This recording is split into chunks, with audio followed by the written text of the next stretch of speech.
In this episode, I have my good friend Jim Do on, and he has a company called Do Wealth. He has taken an approach to helping people manage their wealth, very different than anybody else that I know. It's basically a virtual family office.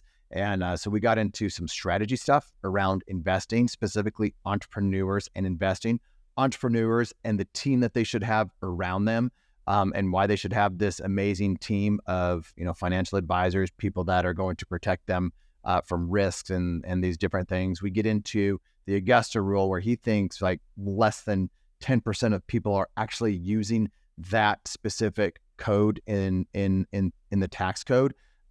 They are not using that to the maximum that they should be. So it's a fascinating conversation with Jim. Hope you enjoy.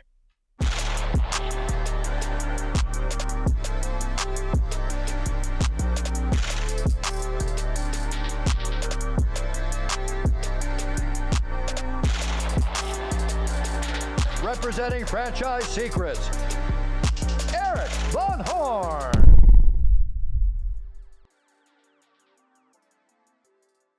Jim, good to see you again. Good to see you, Erik. I don't think you haven't been on the podcast before, but you've spoken to the masterminds, and you're like one of the smartest guys that I know in the world of investing and helping entrepreneurs keep their money versus just making money. I know we're going to talk about that, but why don't you give the audience a little bit of your background? Sure. Well, I was raised by parents that grew up in the Great Depression, so very poor, very frugal when they were young in Ohio. By the time I came along, they had moved to Arizona, and we were middle class. I was the youngest kid, but I wouldn't have known it because my parents were so frugal. We lived in a little crappy house in Tucson, Arizona, went to public schools, never had a carport or a garage. The car would just get parked in the dirt at the side of the house. My mom never owned a dryer. She hung up the clothes to dry.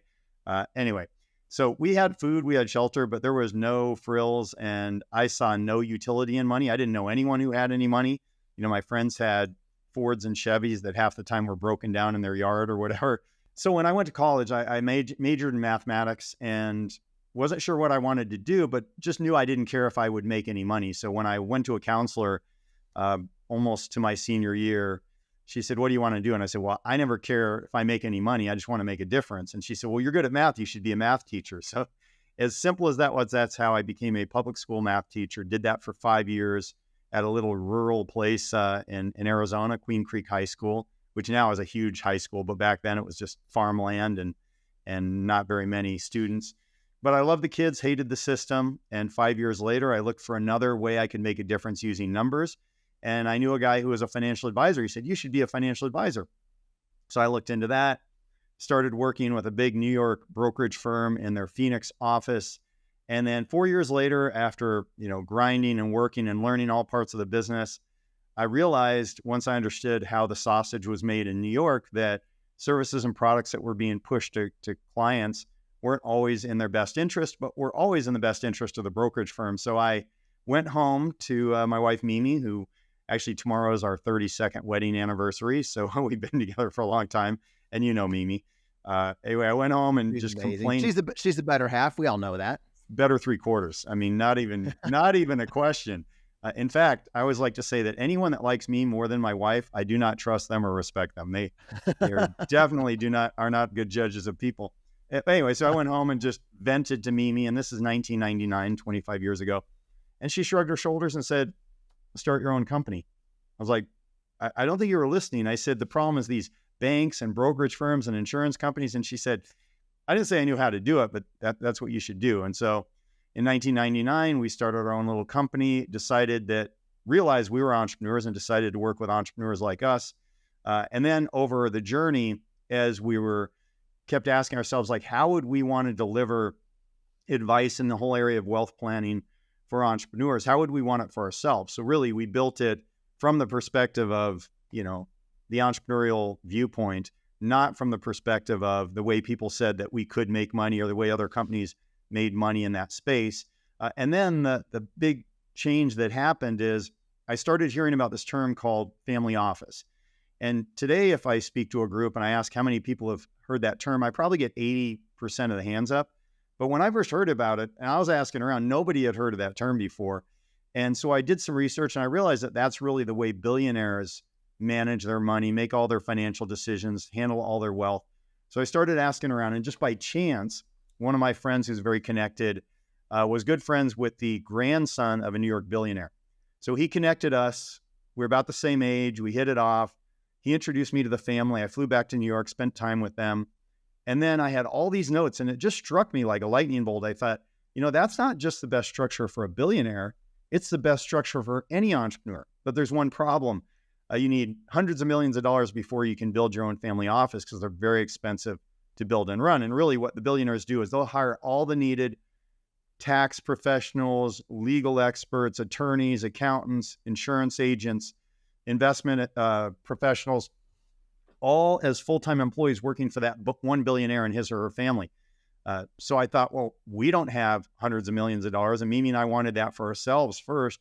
So we thought, I wonder if there's a way where we can recreate that model for entrepreneurs that don't have the access to that kind of capital, but could get similar results. So that's kind of my journey and how we got to building this company. And we've had a lot of success. This is our third year in a row, Inc. 5000. We've got 32 team members now in 14 states, clients in 40 states. And just, we love the model. We love our clients. Like you and Justin, we love the people we work with. And it just feels really good to have created something that we didn't do because we thought we could make money. We did it because we just felt like in our hearts it was the right thing to do. So I love it when people like Jim and Justin Donald, so people probably know who Justin Donald is that listen to this podcast. He's my business partner in the Tribe of Investors. He's got a great book called The Lifestyle Investor, and he created the model for a mastermind that he and we do not take any money from any of these as a GP or in any type of way. Like, people pay us for the mastermind, the Tribe of Investor Mastermind, and then they get access to deals and education, all this other stuff. And we're not making money by the deals that we present to the mastermind. You're very similar. You are not the traditional, you're not set up the traditional way where you are necessarily making money like a financial advisor does. So there's a different level of trust that I have with you and Do Wealth than I would with a stockbroker or a financial advisor. So why don't you just quickly tell people what you're not? So, because you explain what you are, but what are you not? Well, we are definitely not salespeople. So we never take commissions or referral fees or kickbacks or revenue sharing. We never get spiffed if we bring a tax strategy to the table and there has to be a third-party vendor who's an expert in that space to deliver on that. We never take finder's fees when we bring private equity deals or venture capital deals to our clients that our team will fully vet. So we make sure that there is no incentive. So we only get paid directly by the entrepreneur and we only represent the entrepreneur. Also, we're not an asset gathering firm. So a lot of firms are asset gatherers. And what that means is they'll say, hey, we do all these services for you, but they're really trying to get you to put all your money with them. And then they're going to charge you a 1% fee or whatever it might be. And that's what's generating all the revenue. Now, the problem with that model is, I'll just give you one example. Let's say there's an entrepreneur that says, hey, to their advisor, should I pay off my building or should I give you the $1 million? Well, if someone's an asset gathering firm, guess what? They're going to be highly incentivized to say, don't pay off the building, give us the $1 million. So we wanted to create a model where there was no, you didn't have all those conflicts of interest and all that stuff that kind of, truthfully, because I was in that business, 29 years ago when I started, that made me feel not aligned with the client and just not good about that conflict and that challenge. And so what we just said is we'll only get paid directly by the entrepreneur and we'll only represent the entrepreneur. So it's clean, it's very easy to understand, and there's no funny business. So I meet a lot of advisors that tell me like, oh, but we always do the right thing for the client. But you know what? When there's financial incentives, even very smart people can convince themselves that they're doing the right thing. And it's not that they're bad people. It's just that the model is bad.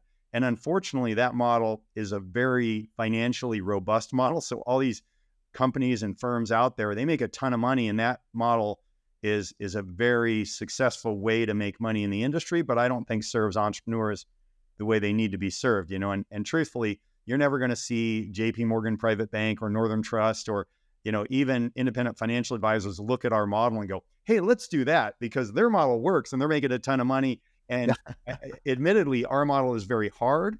It's very transparent. We're easy to get fired, right? But it's easy for us to fire bad clients too. But there's not all that stuff that ties you together. I remember when we built this model, I talked to a very smart financial person who had sold his asset management company. It was a multi-billion-dollar asset management company for a lot of money. And he said, your idea is really dumb. And I said, why? He said, well, number one, you're giving up all these revenue streams. You could be making commissions off life insurance. You could be, getting finder fees and introductory fees that the client truthfully doesn't even know about. And then he also said, it's too easy to fire you. He said, think of the big banks. A lot of people hate their bank, but they can't leave because the bank has their checking account, their business account, their 401k sometimes, their mortgage. They've got all these tentacles in the client, so the client can't move. And I was like, you know what? I don't want someone to be stuck with us. If they're not happy, they should move. And if we're not happy with them, I don't want to be stuck with them either. So that's kind of the way we do it from a financial perspective. And then we have opportunities because we give all those financial opportunities up to actually add to our clients' financial well-being. So if we find a private equity deal and they normally spiff a firm like ours, let's just make something up like 7%, which is a typical thing. If the client invests, normally we'd get paid, let's say if they put in $100,000, normally we'd get paid $7,000. Client never even sees that really. It's disclosed somewhere. But instead, we would credit that to the client's accounts. We would tell that provider, we don't take that, but we expect you to put that $7,000 into the client's private equity deal. So now they have $107,000 in that deal instead of $100,000. So any way we can reduce costs, fees, or give them a benefit that would normally go to a firm like ours, like a finder's fee, we'll always do that. Attention, franchisors and franchisees. There are two really important resources that I want to share with you that will help you avoid costly mistakes and increase your enterprise value. The first is our free Facebook group. It's a community that has over 4,000 franchisees and franchisors in it. When somebody asks a question, they get honest and authentic answers from multiple perspectives. You can join the group for free over at franchisesecrets.com/Facebook. The second resource I want to share with you is if you're a franchisee and you want to be around a community of successful Zs and other brands and in other industries, this is why I created the Franchisee Mastermind. If you want access to the best single and multi-unit owners to know what they're doing, or if you want to be around other multi-brand owners, then you'll want to check out my Franchisee Mastermind. The reason why people join is they want access to my Rolodex, my connections, to each other. They want a shortcut success, both short-term and long-term. Links will be in the show notes or at scalablefranchise.com. So I love it. This is very similar to how we've set up Front Street Equity Partners, where we have a list of portfolio brands that we're helping grow and scale in the franchising world. And we got together and we're like, we want to do something different. We want to be aligned with the brand. And like, where are all the reasons an FSO, a coach, a vendor is not aligned with these franchise brands, the franchisor, the founders? And there's a long list, like you just mentioned, the spiffs, the rebates, this, that, and the other. And we said, we don't want to take that. We want our advice to the founder to know that they can trust the advice because it is not tainted with financial rewards on the back end. So very similar. Let's talk about the team. You mentioned something about an entrepreneur having a team, or I think the way that you mentioned it, family offices, they have a team. And we talk about that a lot in our mastermind, the Tribe of Investor Mastermind, because we're helping those people put together their team. And Justin's helped me with that, and you've helped me with that. And I wish I would have done it a lot sooner. So like, what do you normally see out there with entrepreneurs and their team? And maybe that's a CPA or a banker or whatever. And then where should they be eventually with a team? Yeah, great question. It's no different than an entrepreneur running their business. So if an entrepreneur is running their business, eventually they have to build out a team if they're going to scale and build something substantial, right? So you're going to have different executive team members, you're going to have different managers, as you grow. So the same way you have a team in your business, you need to have a team when it runs your financial world. So billionaires are often small business owners. who became very wealthy through an exit or taking a company public or something like that. Same thing. They have their team that runs their company, but they also have their team that runs all their finances and their wealth. So when an entrepreneur usually comes to us, we usually see what we call the financial flat tire. And you can see the two wheels sitting behind me, one of the first concepts we came up with a long time ago. Because an entrepreneur over their lifetime, they pick up an accountant, an attorney, an insurance agent, a banker. They get all these professionals. And if you picture those like spokes on that wheel, they're usually not all A players. They're not talking to each other or collaborating. But the worst part is the entrepreneur is sitting there in the middle of the wheel, managing that team when they don't speak the languages of tax, legal, insurance, and investment. And they don't have the time and energy to put forth, to make that team work well. So we call that the financial flat tire. Now, the functional wealth wheel is when you have nothing but A players on that wheel. They're all being held accountable. They're all talking to each other and collaborating. And you're not in the middle running that team. Then you become like the pedal, where you can easily move that big wheel without being stuck in the middle. So that's kind of the concept, is going from that financial flat tire to the functional wealth wheel. So when I first started with you, your team had a conversation with my CPA. And you guys had interviews and calls with my current team then.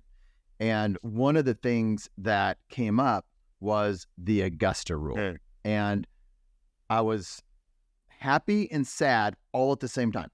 I was happy because you brought it up. I was sad because my attorney or my CPA didn't know about it. I was happy because he admitted that he didn't know about it or didn't know what you knew about it. Now, like I tell this to people all the time, the Augusta rule. So maybe there's some people out. I had to guess. Like, if you had to guess, how many people don't know about the Augusta rule the way that you know about the Augusta rule? Like, what's the just qualification? The way I know about the Augusta rule, probably 99% of the people don't know the way I know the Augusta rule. But the Augusta rule in general, I'd say probably, if I'm in an audience, probably 60% have heard of it, and then maybe 40% have not heard of it. So it's getting more and more. When I've been talking about this more than 10 years, and when I used to talk about it, I'd ask that question. You'd have like 2 hands out of 100 had heard of it. But now it's getting out there more. It's just the problem is people are not implementing it correctly, and that's my biggest concern.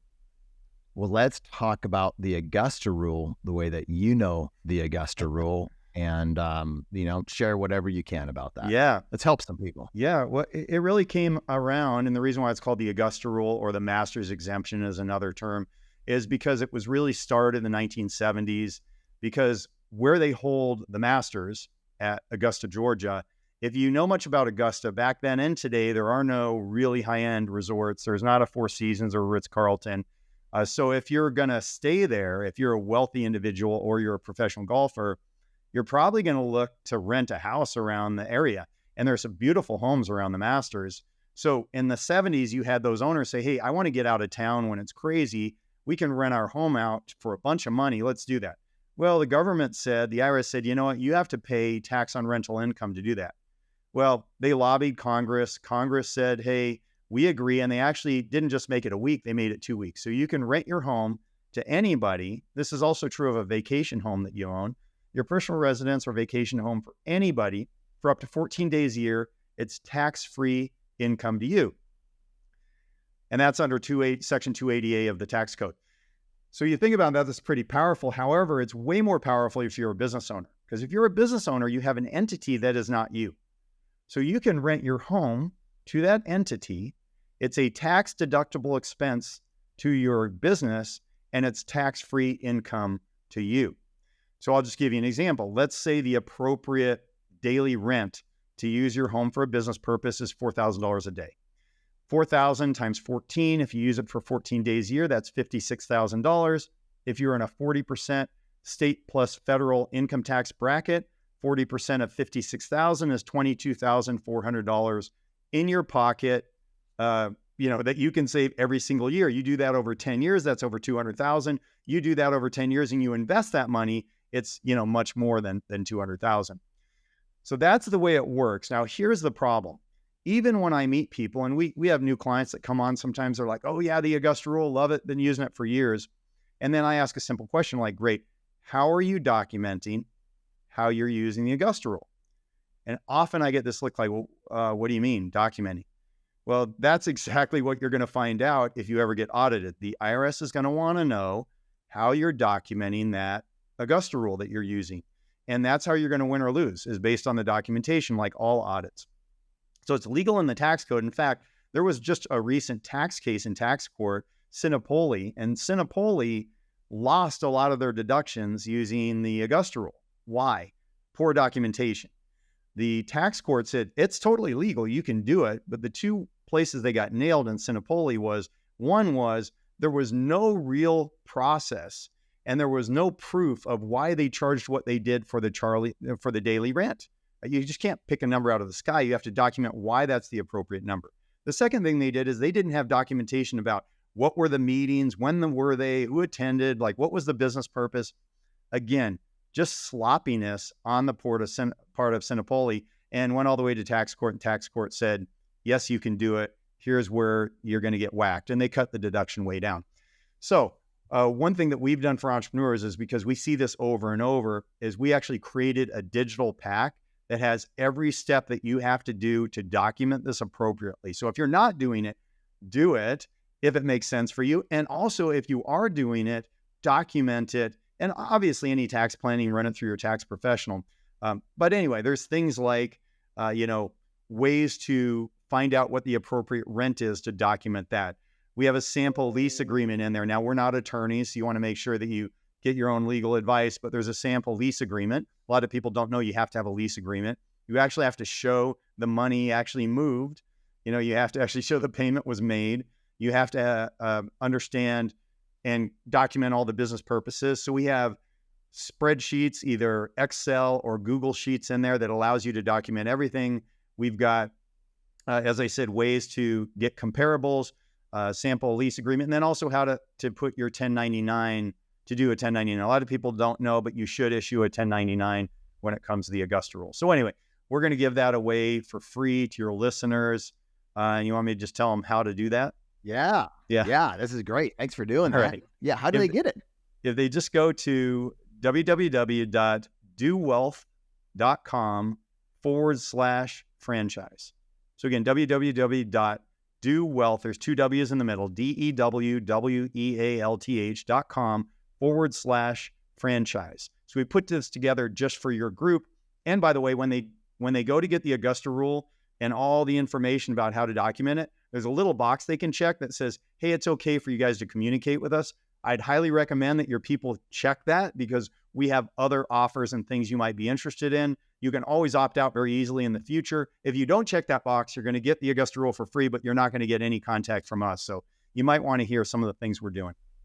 So I would definitely do that. They put out some great emails. I unsubscribe from about everything, but I do get your emails, and so that's a good point. I got to make fun of you though.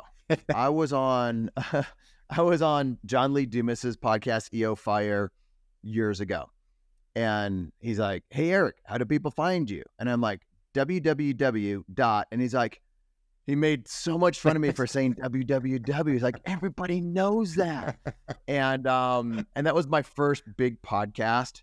I know you've done some big podcasts. Yeah. So I was on JLD. Luckily, I didn't say that on JLD. Oh, I wish you would have, because you would not be saying that today. So he's got a good podcast. But I had to mention that because you should have. You made me feel better. Yeah. For my whole saying team. that. I mean, we have so many young, talented people and tech savvy people, and I get made fun of all the time about stuff like that. Yeah. DoWealth.com/franchise. How's that?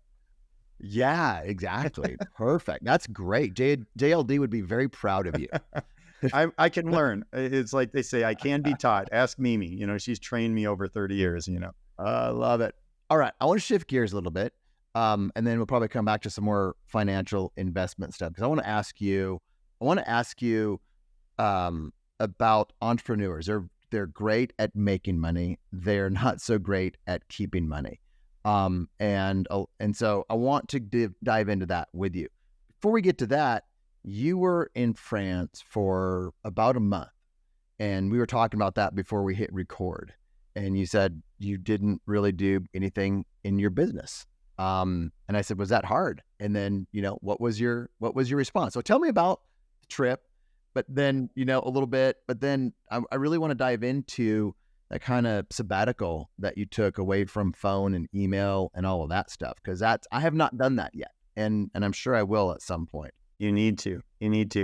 Yeah. So this was a delayed 30th wedding anniversary for me and Mimi because our 30th got hijacked because of COVID. And we wanted to go to France then, but everything was getting shut down. So we punted and we rescheduled. And we were nervous about taking that much time off because, and for the last 25 years, we have worked constantly. And even on vacations, we're checking email, checking in with the team. And we've slowly built out our team. And so this one, it was funny. Our team was telling us, you have to shut down. You cannot contact us. In fact, our COO was saying, I want you to delete all the apps off of your phone. Delete all the apps so that you just can't even see anything, and then you can reinstall them when you come back. So we didn't do that, but we turned off all notifications. And again, we do have a great team here at Do Wealth, but it's hard. It's hard to let go. And as I told you before the call, the first 5 days were brutal. I mean, just constantly, almost embarrassingly picking up my phone. Oh, no, I can't check. And realize that workaholism is the respectable addiction. And that definitely, I've got some workaholism in me, raised by very much parents that said, if you want to do better, work harder. And then, of course, as an entrepreneur, you're risking it all. In the early days, there was so much risk. And I remember a time I was just recounting with someone was asking me like the hardest time for us. And there's been a few, but I remember 2003 where we were running out of money. And I remember thinking we might have to sell our house. We might have to sell our house and move into an apartment to keep this company going. And luckily we didn't have to do that. But I just remember the fear of that. So all of that makes you, it's like founder syndrome, right? You created this baby that you raised and now you just don't want to let it go. And we had to let it go. So the first 5 days were brutal. Then after that, it was much better. And I felt this calm and peace come over me. And I realized that there's a lot of time in a day. Like when you're not working all the time, when you're not checking email, there's a lot of time in a day. And just sitting with, it's okay not to do anything. It's okay to be quiet. When we go on vacation, we never have the TV on for any reason. So just a lot of times Mimi's getting ready. I get ready in 5 minutes. She gets ready in 5 hours. Neither of those is totally true. There's somewhere in between is the truth, like most things. But anyway, so I'm like, oh, you know what? I'll read a book. And I'll read a book because initially then I want to read a book about business or finances or investing or whatever. No. I'm just going to read a book that has nothing to do with. Hey, were you reading romance novels? Is that what you just said? No. I would say, no, I'm not opposed to that. Like, I don't want to judge on someone that likes romance novels. It has never been my thing. Yeah, but anyway, so just reading stuff like that and just having the time and then just realizing that there's this constant stress as an entrepreneur that at least I feel that I'm under. And there's got to be times when you just let go and let your team do it and figure out, they say you're never going to know how good your team is until you totally shut down and let things happen. And when we came back, actually, there was nothing that we needed to be involved in. Now, there was some stuff that got put on hold till we got back. But overall, we give our team an A, and we need to do it more often, even though it's hard. It's scary to take time off, believe it or not. As an employee, taking time off is easy. You're like, oh, good, I want to take time off. But as an entrepreneur, taking time off means in your mind, like, uh-oh, what could go wrong? And I built this thing up from nothing. Well, I will probably be reaching out to you when we do that. I'm pretty good at unplugging, but I still I would probably be like you. It would take a number of days. Even I had my Apple Watch was not charged I lost a charger, and I found myself just out of habit going and turning it on to see anything. So out of habit, I was checking stuff, and I'm like, oh my gosh, I don't even realize I do that, but it's just habit. So that'd be good for me. All right, so entrepreneurs, why are we so good at making money and so bad at keeping money? Yeah, it's a very important question. And entrepreneurs are good at offense. And offense is like going out, like they say, the entrepreneur is someone who jumps off a cliff and then builds a plane on the way down. It's like we just jump in, we go for it. And so we're about offense. We're about going for it. We're not taking the government job or the easy W-2, type of career path.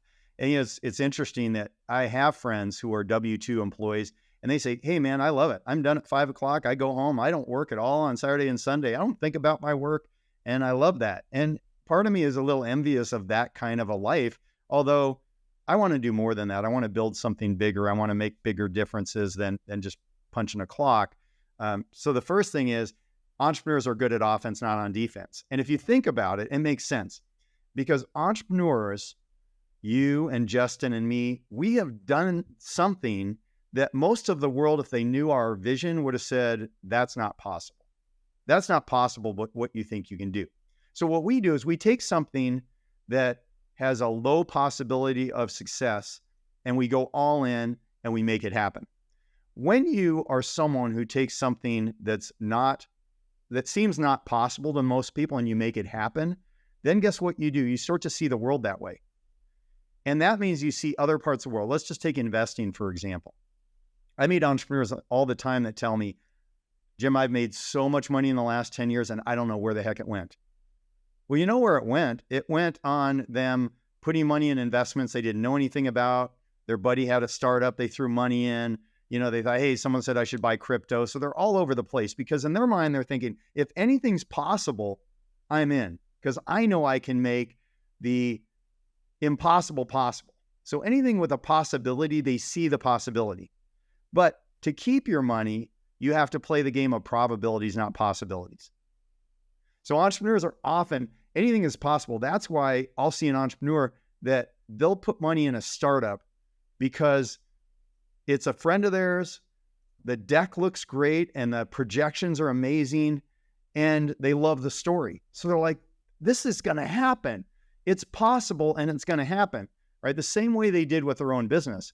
But the truth is you get rich through those possibilities and making those a reality, but you stay rich by leaning into probabilities.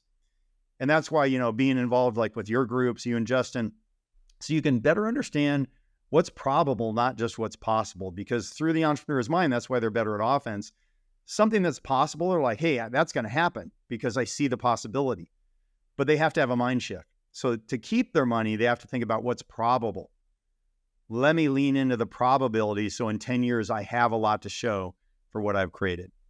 So talk to me about like entrepreneurs that are wanting to start investing. Justin and I talk a lot about passive income and getting your passive income to the point where it is covering your expenses and then eventually your lifestyle. And it's a great place to be. There's a lot of freedom that comes with that. From my experience, I did what you were talking about, and I found I had friends and people that were, giving me projections and showing me angel opportunities. Although it wasn't necessarily presented as an angel opportunity, meaning like a new startup business and you put in 50 grand and, it's a moonshot. It doesn't appear that way. And you want to help your friends and it seems cool. I've lost a lot of money doing that. I've lost a lot of money doing things like that, or just looking at investments and looking at the return, the IRR, the cash flow, whatever it is that's on paper, and not really doing enough due diligence to see, like, do they have a historical track record of having these types of returns? And I would forego opportunities to maybe make 12 to 15% return on my capital, and I would go for higher numbers on paper, which, a lot of times they don't pan out that way. So what do you say to an entrepreneur that's like, man, this sounds good. I want to start investing my money. Where do I start? And they don't want to do the traditional stuff, Jim. They don't want to put it into the stock market. They want opportunity. The first thing I always tell entrepreneurs is the most important thing when you start investing is strategy. But entrepreneurs, they start with tactics. And in the art of war, there's a quote that says, tactics without strategy is the noise before defeat.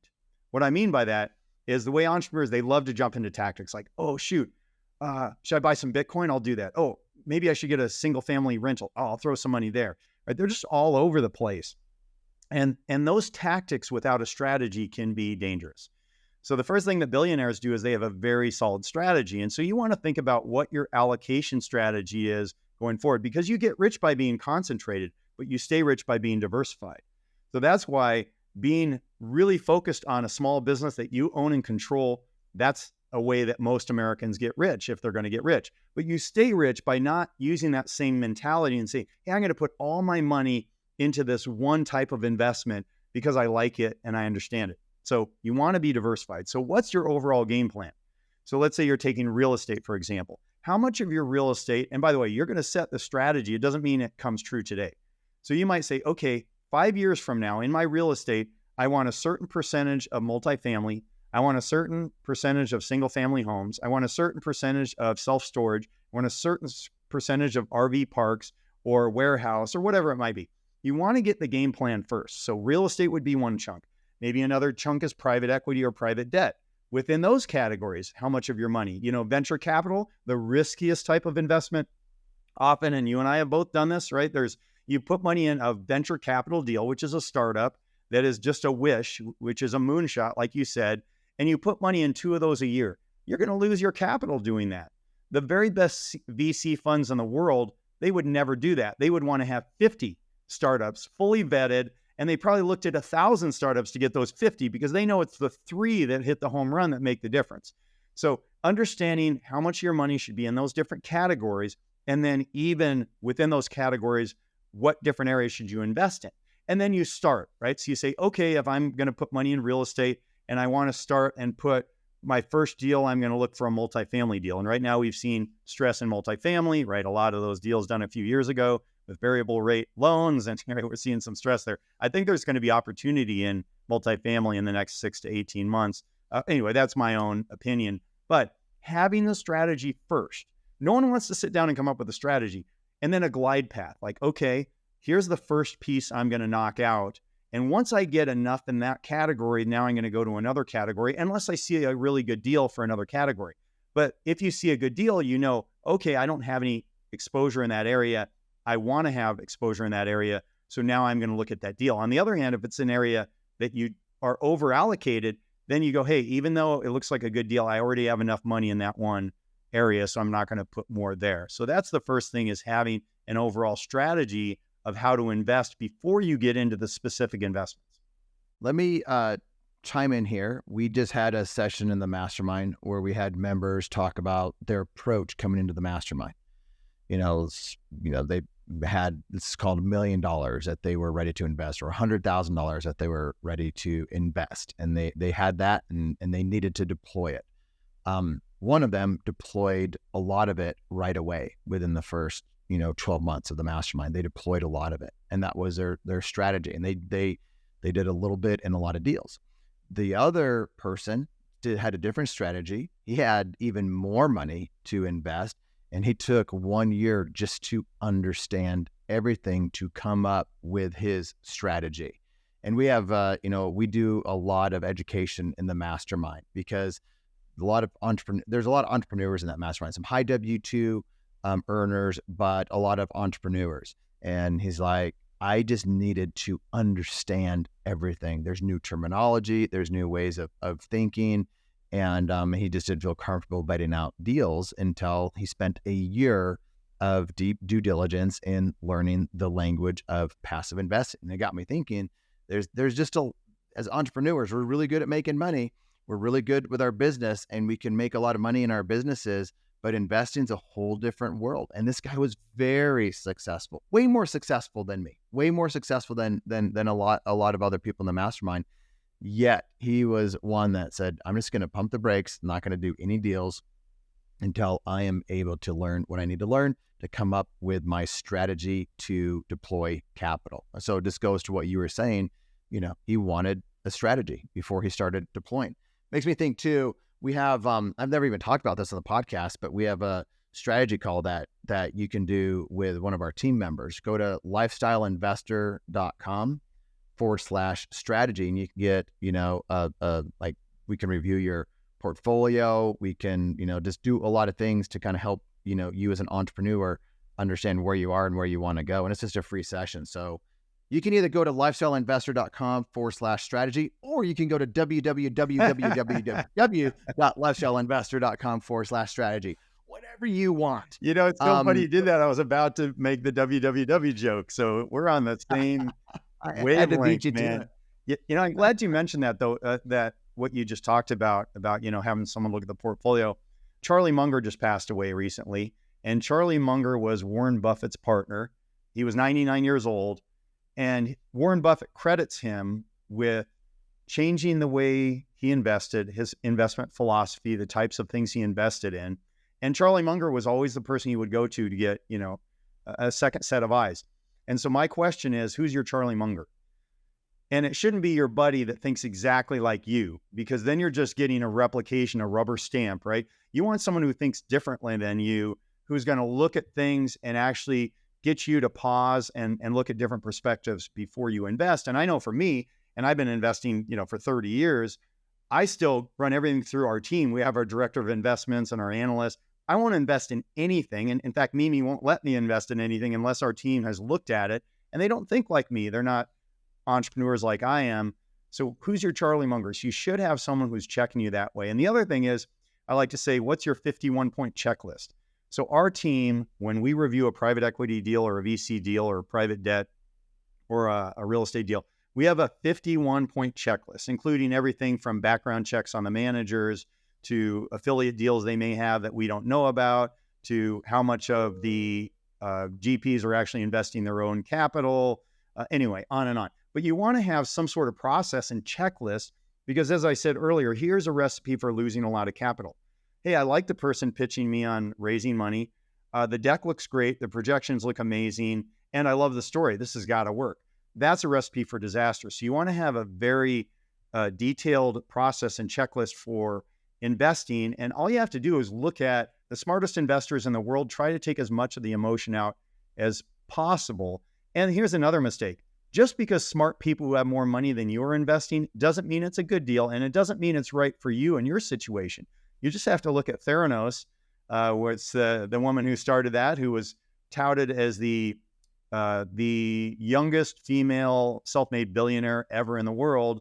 Turns out it was a Ponzi scheme. It was a fake. It was didn't even work. Well, who invested in that?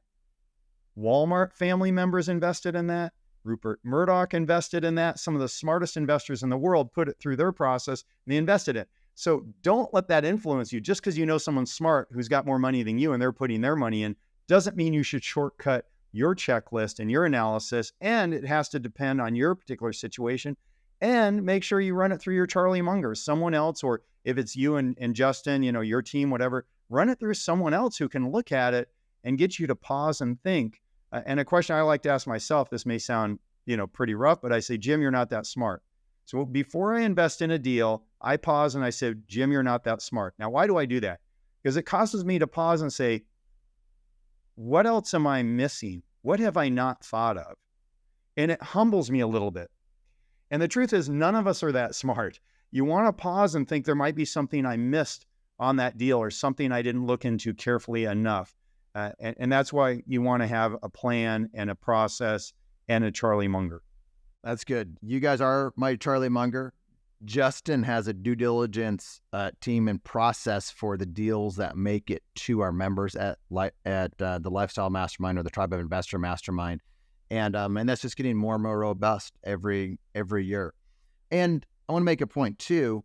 If you are investing in enough deals, at some point a deal will go south and you will lose money on a deal. And that's okay. You just want to minimize those. So if you get out of the stock market and you start investing in private deals, which I prefer to have a lot more of my money in private deals than the public equity markets. But, you know, be prepared to lose some money. I think net overall, in my experience, it's higher return than the market. But, you know, some people think like if it's vetted out or like you said, somebody's doing it, it's got to be safe. And that's not always true. Would you kind of concur with that? Absolutely. And you want to make sure that you understand not only the risks, but if you're putting, as I said earlier, especially something like venture capital startups, you know, remember anything that's pre-revenue is hugely more risky than something that's got a proven track record and something that's revenue positive. But those are the exciting deals that you think you're going to be in, the ones that get you a 10,000 times return or whatever.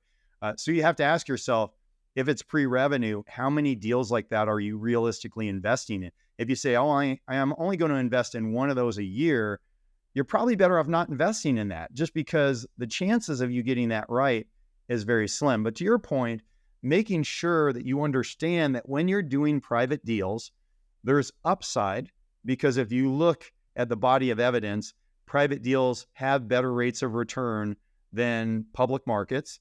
There's drawbacks, right? There's illiquidity in private deals. You can't get your money out immediately. I can sell my Apple stock today and get my money out. So there's illiquidity, which actually should increase the returns, because that's a negative. The fact I can't get my money out is a negative. So to counterbalance that, private illiquid deals should, in theory, have a higher rate of return because they have that limitation. So on average, you're going to make more money in private deals if you know what you're doing, and if you understand you're going to lose money on some deals. And it would be no different than any other investment, but you want to invest in enough deals, you want to vet them carefully, and then you have to accept you will lose money. Some deals will go south. And we won't give any names on this one, but there are some deals out there that are kind of lending funds where you have some type of liquidity. Maybe it's within a week, maybe it's within a month. And those returns, what we've been seeing is about 9 to 10% APR, but you put money in and then you have the ability to, there's liquidity, not like going to the bank or selling a stock, but maybe a week to a month. So those things are interesting. And when you're dealing with people like us in the mastermind or working with Do Wealth, you have access to things that you normally don't have access to just on your own. Can we talk about CAS? Do you know much about that? And since it's kind of out there in a book right now, that's an interesting investment. And that, are you able to unpack that a little bit as kind of our last little topic? Yeah, CAS is one of the leaders in the space to really a kind of a fund to funds manager. And the reason why working with a group like that could make sense is they could give you access at a capital level that many people can get into, rather than if you go direct to some of those opportunities. Some of those opportunities, believe it or not, direct might be as much as $100 million as a minimum investment, right? So you can imagine who they're going after if they have a $100 million minimum investment. But even a $10 million minimum investment, you'd have to have someone worth, probably a few $100 million before they would consider that much in one type of offering. So yeah, so there are different providers out there besides the one, because I know Tony mentioned them in the book. Our team has worked with them, and we have clients that have invested with them. Very reputable, very smart people. Obviously got to do your due diligence and see where it fits in. And then there's other groups as well. So sometimes that fund to fund manager, I like it when it comes to venture capital. So I personally have kind of made a rule because of money I've lost in the past that I am not investing in pre-revenue startup venture capital deals directly. I want to be in a fund to funds with very smart people who can vet them and put money in a whole bunch of them across the board. And that's how I get my VC exposure. I don't do it direct because I've tried that, and it's just so hard on venture capital. Now, private equity could be a little different in some cases, and it's no different than real estate too, right? Sometimes investing in direct owned real estate is a really smart thing. Other times it's better to be in a fund where you have very smart managers who are managing the real estate for you. One of those funds at CAS is like a GP. It's like a general partner fund, right? So you can participate as, almost like a GP, and you could get some of those benefits, but being in the fund versus, you don't get access to that stuff unless you are a GP. I think that, what is it, a 250 minimum? Yeah, I'd have to see. I'm also used to be like $1 million of another one, Blue Owl, who's amazing in kind of similar thing in that space. I think Blue Owl's minimum is $1 million to get into them, so that's like a higher threshold. But to your point, one thing that they can get you into is deals where you get GP stakes, and that's a whole nother level. So if you're getting GP stakes, you're actually sharing in management fees. You're sharing in the other benefits that you get as a GP. And I know we do a general partner. GP is a general partner. So in these funds, you have a general partner, which is kind of the people putting the deal together. And then you have limited partners, which are typically the investors. That most of the deals that I'm in, I'm the limited partner. Right. unless you are the general partner. So this is a way to participate in GP benefits as being a part of a fund. Yeah. And that means more cash flow. That means getting part of management fees. So that's amazing. And I know there's been some one-off deals our team has negotiated where we got GP stakes with no GP liability, which is like the ultimate if you can get GP stakes without GP liability. GP stakes is a kind of an area that you want to investigate, because if you can get GP stakes, the return on the investment jumps dramatically. And some people say, well, why would they want to do that? And they would want to do it because they need more capital. And they'll get capital from LPs, but they also carve out pieces for people who want GP stakes, more sophisticated, better connections, better access.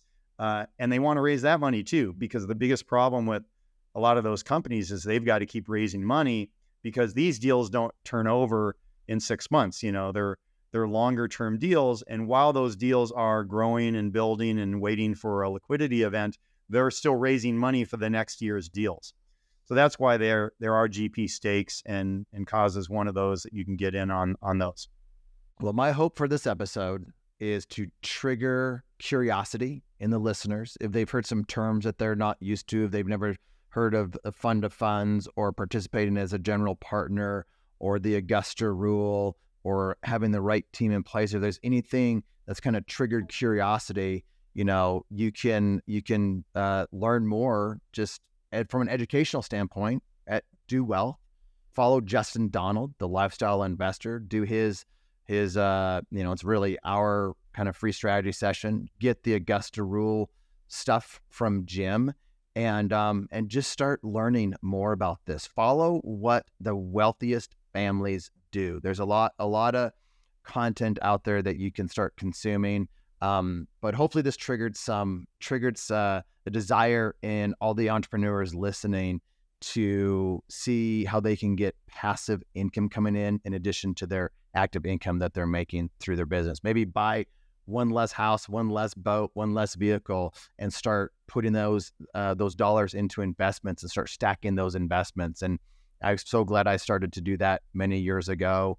And I did it on an apartment deal that paid back all its capital within 2 years, and then doubled it after that. They didn't sell it yet, and so every quarter I get a nice chunk of money from it. And I just wish I had started a lot of this investing and education much earlier. Jim, any last bits of wisdom before I let you go? What you just said was brilliant, and that is, buy appreciating assets, not depreciating assets. And it's easy to buy the cars and the jewelry and the cool stuff, and even your personal residence, unless you plan on selling it and living in a tent, is really not what I would put in the category of assets. Buy appreciating assets, things that are going to grow your wealth over time, things that are going to outpace inflation, which has been a struggle, a problem last few years. And just start now. Start putting, again, first your strategy, and then you can start thinking about tactics. But don't wait. Just like you said, everyone I talk to, including myself, wishes they started buying good assets sooner. And of course, the best time to plant a tree was 20 years ago. The second best time is today. And then I'll just leave you with this. If you're under age 90, or I should say even under age 95, don't put 3 W's before a website. It just makes you seem like you're out of it. Oh, you'll get made fun of. And I'm sure this isn't the last time we get to talk about that. I'll see you in Colorado later this summer. Looking forward to it. Me too. You and me. Me too. All right. See you, man. All right, buddy. Thanks for listening to the Franchise Secrets podcast. Links to everything can be found over at franchisesecrets.com. And if you want my help with anything from starting your own franchise to growing your current franchise business, please visit scalablefranchise.com.